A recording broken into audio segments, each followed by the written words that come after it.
somebody taught me that or reminded me how naive I was that in all the metro areas, and even the southern ones, but the metro, like the Houstons, the Dallases, Los Angeles, Seattle's, Philly, Miami, well, all metro areas are going to be progressive for the simple fact that everybody in the city, they have to be progressive. There's black, whites, there's gays, Latinos. Yeah. They have to be progressive, everybody. So metro areas are naturally like really. We have a neighborhood in Philly. Exactly. They're liberal. Yeah. But I was naive. I forgot about North Dakota, Montana. Yeah. Like you said, Pennsylvania. Pennsylvania is huge. Yeah. A bunch of Amish people, like, no offense, and farms. Shout out, but we got caught lacking. That's what happened. We did. But this is why voting is important. We had that full conversation to say that voting is extremely important. And the one thing that was true last election was there was a lot of people that just didn't vote, which helped Trump at the end of the day because every person that didn't vote was basically a vote for the opposition. Yeah.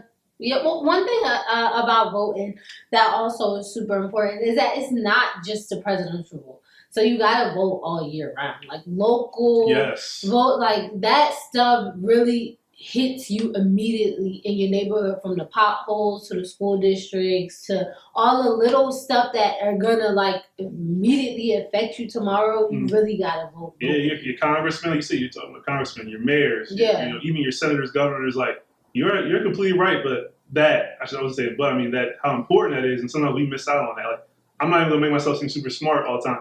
Sometimes I can't name all the congressmen in PA, but that's probably part of the problem that we all go straight to the presidents a lot, and we forget how important, like you said, local representation plays a part. I mean, I vote all the time, and I still vote in North Philly, back where I registered. I don't even live there anymore. But like, it's been tough, but I've been in the line to vote, research, like, all right, so who we going? Like, I know it's like, so I'm not, you know what I mean? Sometimes I go prepared, but other times I'm like, just go and put all Democrats. What's happening real quick? But nobody's really like a genius at it, but it is a tool that we should use to our advantage. Nah, that's 100%.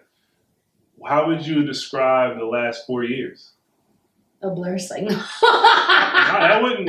It's not a bad answer. No, literally what's stuck with me is when I traveled abroad to like Paris and Germany, and they were like, oh, you're from America. Oh, Trump. Like they look at us like we have a reality. Yeah, like I didn't realize that until I left America. Like, oh, Trump. Every single conversation, Trump ended up, and they were just like literally looking at America like y'all are a joke, like y'all got a reality TV show. I didn't realize they looked. I was a little embarrassed. I was like, but the world definitely doesn't take us that serious. Doing this to me right now. I didn't vote for him.